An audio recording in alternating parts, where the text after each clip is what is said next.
I just got out of the cinema and I just finished watching the most anticipated, hyped movie of the year. And no, I didn't just go see The Batman for a third time. No, I didn't get an advanced screening for Doctor Strange 2 and the Multiverse of Cameos. But what I did see was, another one of those magical movies in the wizarding world. I saw Fantastic Beasts 3, The Secrets of Dumbledore. What are his secrets? He'll never tell, unless maybe he does tell. Which Dumbledore? Who's got the secret? There's 3 Dumbledores now. Oh my, so many Dumbledores. So, The Secrets of Dumbledore, the third in the Fantastic Beasts franchise. The franchise that after the Crimes of Grindelwald, everyone's like, no. Stop this. Just stop making them. Don't do it. Don't do it. And then there was all the, behind the scenes actors getting cancelled, this and that. And, I'll start with that. Johnny Depp. He's no longer Grindelwald. Our Voldemort of this franchise, he's gone. And it's Mads Mikkelsen. I was super curious when I stepped into this film to be like, is it going to be another polyjuice potion situation? Is it going to be this? Is it going to be that? Is it going to be some kind of magical thing?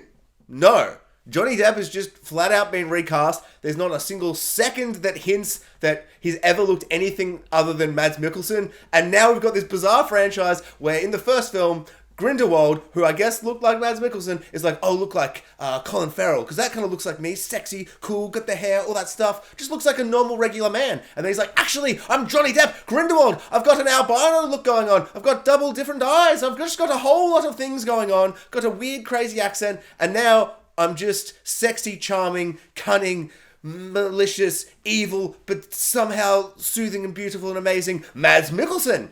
Perfectly cast. Like, Johnny Depp has this kind of like bigger than life, bombastic, I'm a big actor, I'm doing a lot of things with my hands and just, that whole Johnny Depp vibe to it, which is very larger than life. Mads Mikkelsen has such a different vibe, and it's so alluring, it's so charming, it's so sexy, but it's so scary. His quiet malice is intoxicating. From the very first second of this movie, we get the best scene right up front. I think the first 15 minutes, I would say, perfect.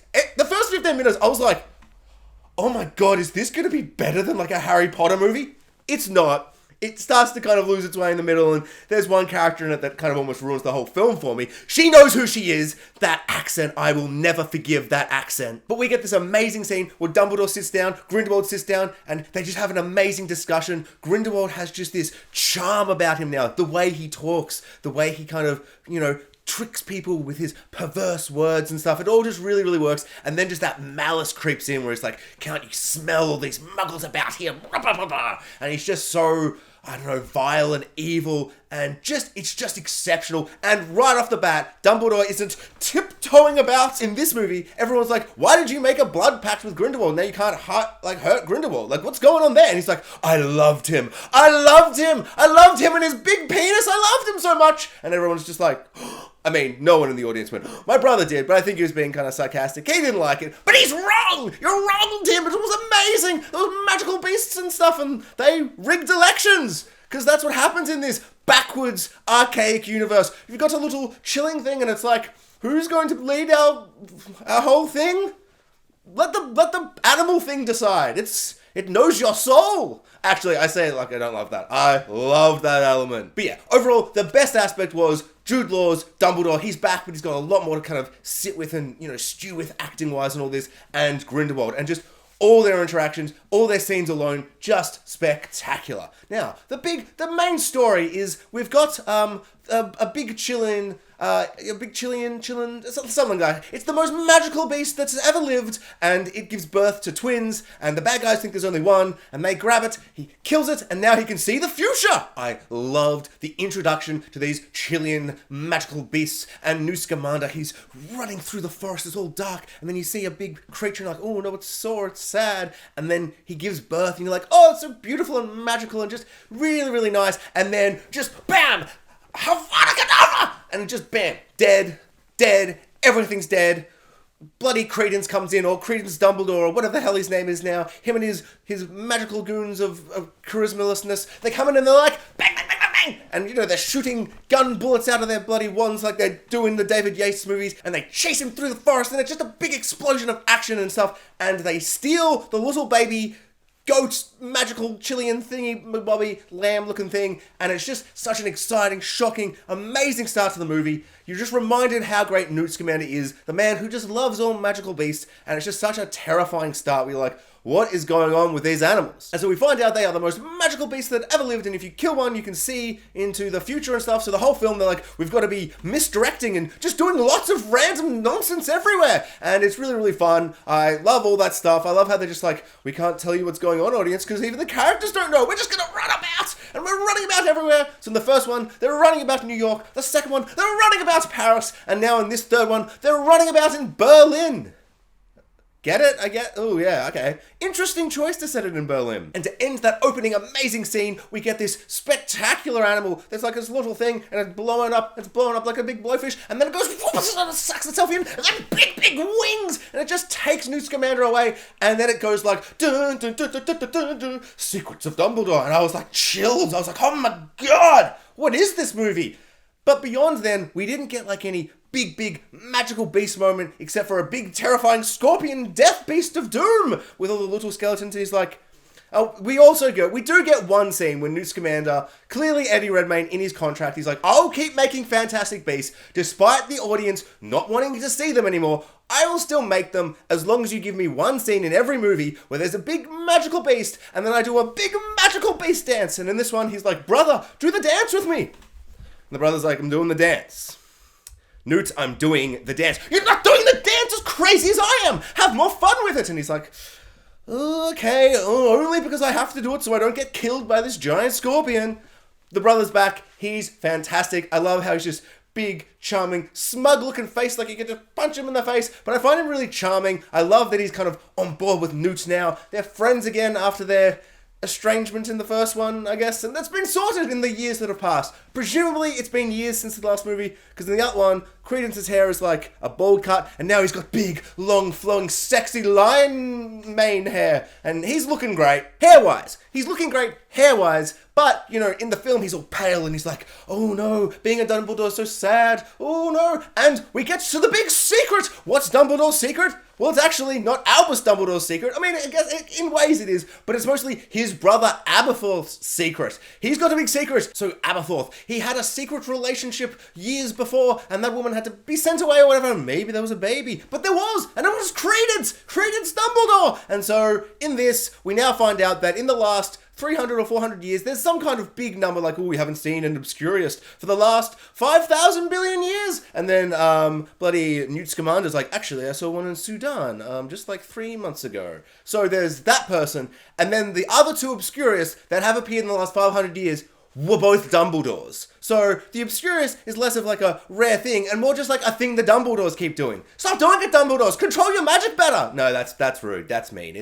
It's more about oppression and repression. It's more of a symbolic thing. I get that. But seriously, Dumbledores, get your magic shit together. Albus, you suck. You just keep sucking. Although Jude Law's so charming and sexy that I keep being like, ha ha ha, yeah, like there's a lot of lip service where he's like, remember that, Grindelwald's like, remember that time when we were both Nazis and we both like loved each other and had sex and were Nazis and we wanted to take over the world? He's like, that was ages ago, don't worry about that. And then like 5 seasons later, he'll be running about with Newt Scamander and doing magic and fun and stuff and you're like, oh, Dumbledore, oh, look at Jude Law. I am forgiving you for being a Nazi somehow. What the hell? But secretly, Dumbledore, I know that you're a piece of shit. And you continue to stay a piece of shit all the way up to Harry Potter. I've just been rewatching Harry Potter 5, the whole movie. You're just like not talking to Harry. And Harry's like, talk to me, Dumbledore! Stop being such a prick, Dumbledore. I understand why. I've seen the movie. But Dumbledore!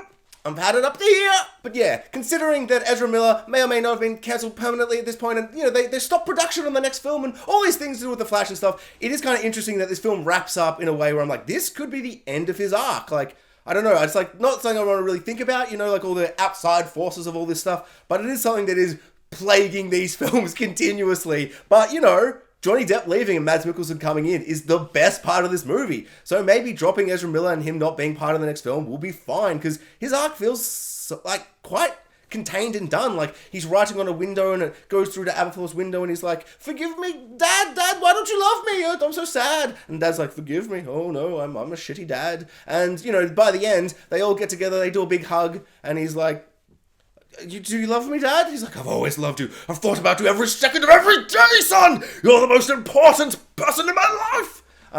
You know, all that dad shit where he's like, I'm a bad dad, but maybe I'll be a good dad from now onwards. And you can kind of see it just ending. He also looks so pale and sickly, and he is an obscurist, and so they don't last very long. Like, he's the oldest one ever, so he could just die off screen. They could be like, oh, there's a big explosion of pain and death, and now I've got 2 obscurist Dumbledores that are dead. It's the saddest thing that's ever lived. And, I don't know, they could just push it to the side. So that kind of works nicely. It isn't like a big plot thread where it's like, oh, Credence is still a big bad of the franchise. How are we going to do it without him? So yeah, Aberforth's in this. He's fine. He's good. I mostly like all that stuff. It really does give us the one great scene with Albus Dumbledore, and he talks to Newt Scamander, and they talk about his sister, and he's like, we're all shooting magical things, we're all very angry, and who knows whose wizardy magic spell killed her, but it doesn't matter. And I really like this scene. This could be the best scene in the movie in terms of like drama and emotion and pathos and, all those emotional sad words. And it's really, really nice. I really like the idea of like mostly you want to show, don't tell. But I think in this case, with an actor of Jude Law's, capabilities and power and prowess, you want to see him soak in the drama of it. You want to see the sadness in his eyes, and you want to hear him tell the story. And if you're doing that scene, it's just lots of big CGI, bang, bang, bang, bang, bang. Whereas him telling the story and then kind of pausing and then being like, who knows who did the final blow? It doesn't matter. I felt that. Whereas I guess you'd be confused and you'd be like, are we going to see who actually did it? I don't want to see it. Tell, don't show for this one time. I think it totally works. I really, really like this scene. And it was kind of just crazy to be like, yeah, I know, because I read the Harry Potter books. But if you just watch the Harry Potter movies, you don't know this. So it's now canon in the movie franchise universe, which I really love. So before I sing this film too much praise and go, oh, I love this movie, there is an element, and it comes in pretty early on, about 20-30 minutes in, where we get a new character, and she's pretty much here to replace Tina, who is just like a glorified cameo right at the end, so I don't know what's going on there, if she just couldn't appear for like more than a second or a day or whatever. We need a new female presence, someone to run about with everyone, because we made Queenie evil, so she's doing a whole redemption arc just off to the side, so we need someone with the main core just running about, having a lot of fun with them all. And they make the insane, intolerable, almost film-ruining, decision of all time, and her character is called Lally Hicks, or Lily Hicks, or some shit, who cares, it doesn't matter. And the actress who plays her, I'm not going to look up her name because I just want to avoid anything to do with her. Her accent is atrocious. It is not just bad, it is, painful. When she started talking, I'm like, oh, I don't like what's going on here. But then it just kept building and getting worse and worse. And she does a whole big speech for 5 minutes, bringing Jacob back into the action, drawing him back into the action of the film. And Jacob's all sad. He hasn't shaved. He's like, I miss Queenie. Oh, I don't even like baking anymore. I hate magic. And he's got on this real dark arc for the whole movie. And she's just spilling her guts, just talking and talking and talking with just the most horrendous southern accent. I will not even dignify her character with trying to do the accent. All I'll say is I was just 10 out of 10. I was loving this movie so much. The opening 15 minutes, so great. And then suddenly she appears and brings Jacob back in, and the film just sunk to a 0 out of 10. There has never been a character I have loathed so much in any franchise that I can remember for so long. She is now the worst Harry Potter character in the franchise. She's the Jar Jar Binks of this entire franchise. Jar Jar has a bad accent. She has a worse accent. It is disgusting. It is so over the top. It is so bad. Presumably that's not her accent, because if that's how she talks in real life, she would have been killed as a baby. No, that's too harsh. It's pretty bad. I actually found it offensive. It's an offensive accent. They spent the whole movie with her doing that accent, and no one just went, what are you doing?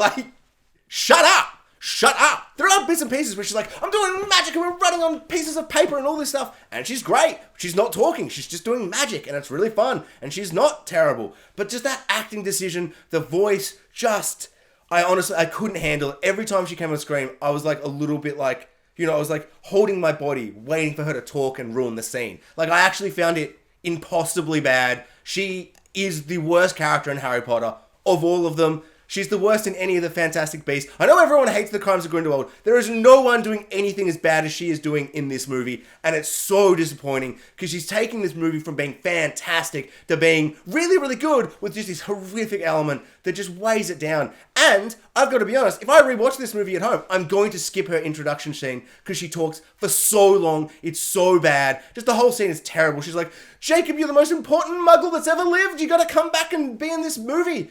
Just cut all that. Just have him be back and be like, I'm sad, whatever. Ugh.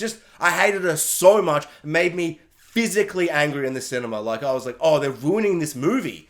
Like, this movie has so much to work against because of the crimes of Grindelwald and how much everyone hated that. Why would you put this in the movie? Why would you make her do this? It's just baffling to me. I hated it. So this franchise is in a really bizarre and interesting kind of point, because that first movie, they're like, let's make a fun Fantastic Beasts movie, get the beasts in the case and have a big, like, just a rollicking adventure. But then there's like a little subplot about repression and oppression and magic is evil and people hate us and all this, all this stuff that's kind of simmering. And then they went, oh, we want to make the whole franchise just about like the Wizarding War and Grindelwald and all this stuff and Dumbledore's back and all this stuff. And it feels kind of at odds at first. The second one's this really weird film where it's just like, oh, we're trying to get in between what we want. This film kind of feels like what they want to do, but they're still kind of stuck with the whole Fantastic Beasts and the Secrets of Dumbledore, rather than calling it the Wizarding War, the Secrets of Dumbledore, or whatever. And so they're like, how do we get Fantastic Beasts into this? And usually it's just like, we've got to get someone out of prison. What's in the prison? A big Fantastic Beast! But then in this one, they kind of really work it into the story in a way where they're like, okay, the whole film is about an election. The election of who's going to be the most magical person who ever lived. And apparently that's a thing that happens. I don't remember that. It feels like the Ministry of Magic in Harry Potter is like the main thing. Maybe that's just in England and there is a bigger thing, but it really doesn't appear to be the case. So maybe it's a new thing. Maybe I'm not up to date with my Harry Potter lore that's all over Twitter now when J.K. Rowling's like, there's a new thing. They didn't poop in toilets until a certain time. Because wizards are insane and gross and weird and what? So yeah, I don't know if it's like a Twitter thing, a new thing, or it's in the books and I don't remember, but there's a big wizarding election and it's set up in the big Himalayan mountains in this amazing location,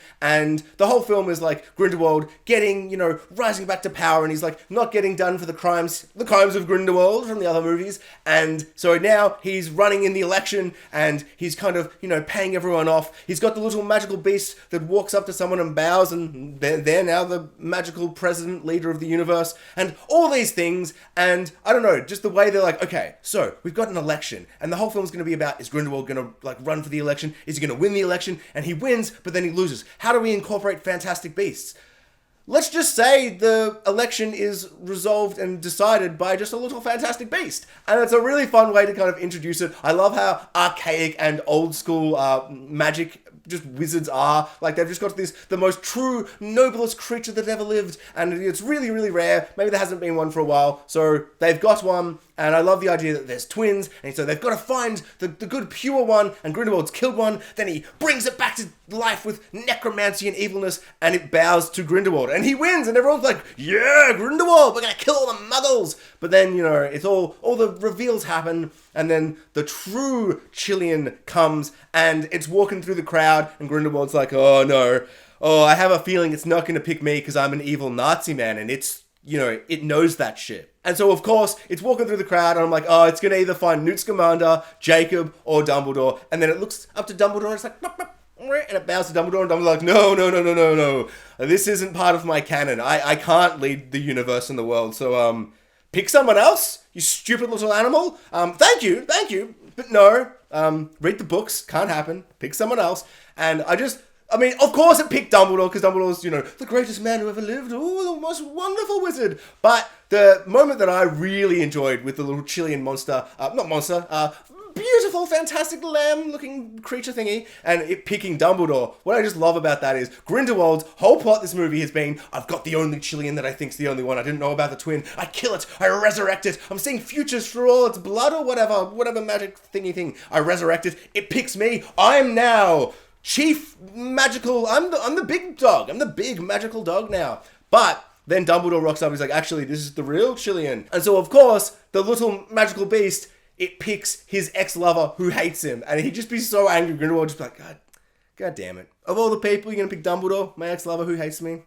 How dare you? I really love all the themes about corruption and politics and just power and all these things. And there's just so much political stuff going on in this film where it's all like, who's going to win the politics race to be the most amazing magical wizard ever? And then it's just like, oh no, Grindelwald's going to win it. And there's a big kind of action set piece at the end that's kind of all leading up to the election. And they've all got a suitcase. I love how they just keep incorporating his magical suitcase that's got a zoo inside it. And it's just so much fun. Like, they make 6 replicas. They're all looking for the Chilean inside it. And they're all just running about out, and all of them, because they go to Hogwarts for a little bit in this movie, and that Hogwarts music plays, we see Quidditch people going about, and they go into the room of requirement to get sent off to the big magical place in the Himalayas or wherever for the election. And I just love the idea that Dumbledore's like, oh, I'm just chilling at school. We need to get some things in these boxes that are going to explode and freak everyone out when they think it's going to be the little magical lamb election deciding thingy-majig. Oh, we're here.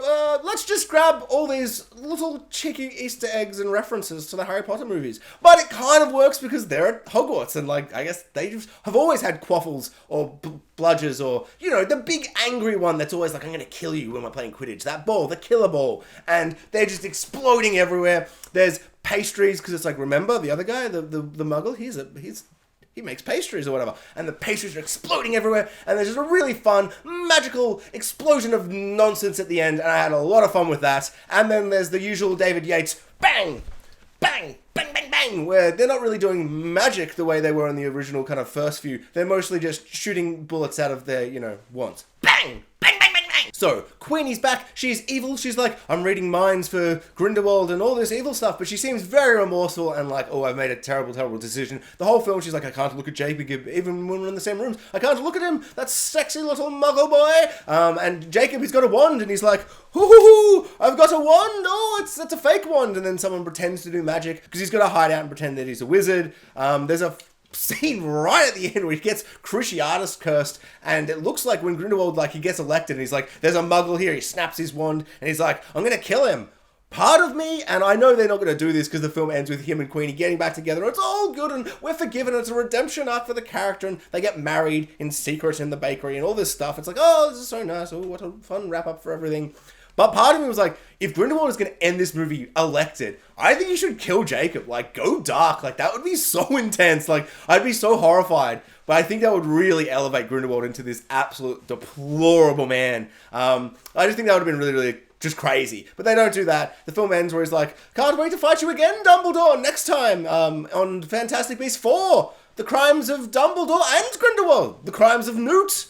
The Secrets and Crimes of Newt. Who knows what they're going to call it. I hope it's another amazingly stupid title. I love it. I'm loving this franchise. I'm loving how crazy and insane it is. This whole film is just like about a big election that's going to happen. And who gets decided from the election? A little magical beast that's just been born. Fantastic. We do focus a lot on just Grindelwald being the worst man ever. Like, we have the Leader Lestrange's half-brother. He's, like, infiltrating Grindelwald's thing the whole time. And almost immediately Grindelwald's like, I'll just take the memories from your sister and just get rid of them entirely so you don't remember her at all. And some really chilling, haunting moments where just the acting of Mads Mikkelsen just shines through, and he's just so, like, honestly, I can't stress how much better he is than Johnny Depp. And honestly, I didn't even hate Johnny Depp. Like, I'm probably the only person in the world that didn't hate Crimes of Grindelwald. It's not a good movie. No, it's not a good movie, but I didn't hate it. I kind of like it. I just like this universe. I love seeing Newt Scamander and all his friends run about, and, you know, he's got the case. He's like, what's in the case? Beasts! Magical, fantastic beasts! Is this film better than any of the Harry Potter films? No, of course not. Is this the best Fantastic Beasts movie?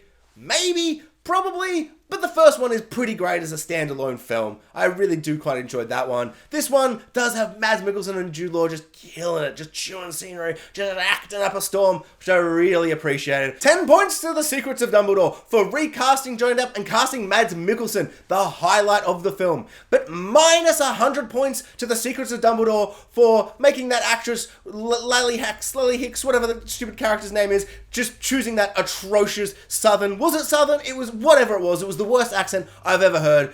It was terrible. It almost ruined the whole film for me. So minus 200 points. Yes, I'm a cruel house points adjudicator, man thingy, whatever. Points decider, man. Ugh. Overall, my rating of this film would be a big old Expelliarm. Yes. Thanks for watching, guys. Like, subscribe, hit the notification bell, and comment below. I would love to know, what does everyone think of Fantastic Beasts 3, The Secrets of Dumbledore? What are his secrets? He's not his brother. Credence isn't his brother. His nephew. Or its son, depending on which Dumbledore you're talking about. Did everyone go, big thumbs up, I love this movie? Or was it probably, I mean, for the sake of how big the cinema was and how little people were there, like, you know, on a Saturday, presumably no one is seeing this, so everyone's like, I'm not even watching this review. I'm sorry, Jax. I don't care anymore. Harry Potter who? More like Harry Potter poo. Ugh.